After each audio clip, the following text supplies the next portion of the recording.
but the blockade is going to remain.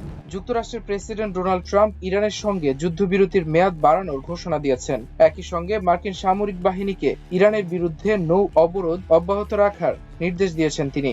মঙ্গলবার মধ্যরাতে নিজের মালিকানাধীন সামাজিক যোগাযোগ মাধ্যম ট্রুথ সোশ্যালে দেওয়া বিবৃতিতে তিনি একথা জানান। বিবৃতিতে ট্রাম্প বলেছেন, যেহেতু ইরান সরকার গুরুতরভাবে বিভক্ত, তাই তেহরানের তরফ থেকে একটি সমন্বিত প্রস্তাব না আসা পর্যন্ত আমাদেরকে ইরানের উপর হামলা স্থগিত রাখতে আমাদেরকে অনুরোধ করেছে পাকিস্তানের ফিল্ড মার্শাল আসিফ মুনির ও প্রধানমন্ত্রী শেহবাজ শরীফ। তাই আমি আমাদের সামরিক বাহিনীকে অবরোধ অব্যাহত রাখার নির্দেশ দিয়েছি। তবে আমরা অন্য সব দিক থেকে প্রস্তুত থাকব। ইরানের পক্ষ থেকে প্রস্তাব জমা না আসা পর্যন্ত এবং আলোচনা শেষ না হওয়া পর্যন্ত যুদ্ধবিরতির সময়সীমা বাড়ানো হলো।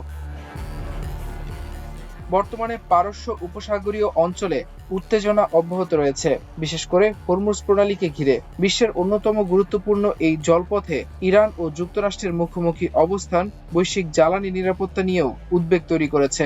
বিশ্লেষকরা বলছেন, এই পদক্ষেপ একদিকে যেমন কূটনৈতিক আলোচনার জন্য নতুন সুযোগ সৃষ্টি করেছে, অন্যদিকে সামরিক চাপও বহাল রাখছে। কারণ যুদ্ধবিরতি বাড়ানো হলেও নৌ অবরোধ অব্যাহত থাকায় ইরানের উপর অর্থনৈতিক ও কৌশলগত চাপ কমছে না। গত ২৮ ফেব্রুয়ারি থেকে টানা প্রায় ৬ সপ্তাহ যুদ্ধের পর যুদ্ধবিরতিতে সম্মত হয় ইরান ও যুক্তরাষ্ট্র।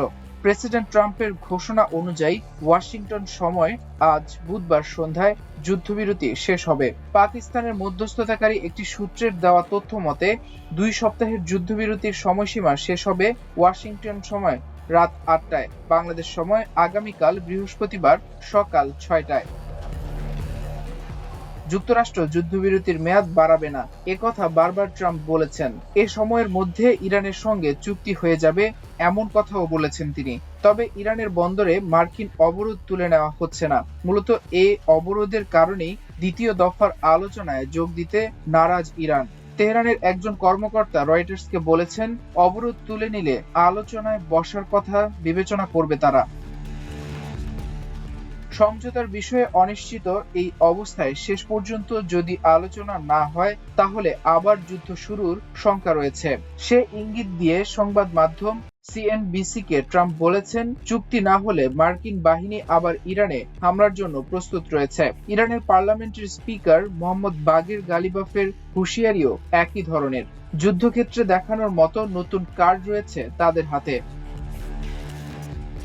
ইরান যুক্তরাষ্ট্র আলোচনার ক্ষেত্রে দুই চ্যালেঞ্জ আস্থার ঘাটতি বলে মনে করছেন পাকিস্তান সেনাবাহিনীর অবসরপ্রাপ্ত জেনারেল জাহিদ মাহমুদ। আল জাজিরাকে তিনি বলেন, পাকিস্তানি কর্মকর্তারা দুই দেশের সঙ্গে যোগাযোগ করেছেন। একই সঙ্গে সৌদি আরব, কাতার, তুরস্ক, মিশর ও চীনের মতো আঞ্চলিক অংশীদারদের সঙ্গে সমন্বয় করা হচ্ছে। আশা করা হচ্ছে মতবিরোধ দূর করে সংলাপ হবে। মাল্টিমিডিয়া ডেস্ক, আমার দেশ।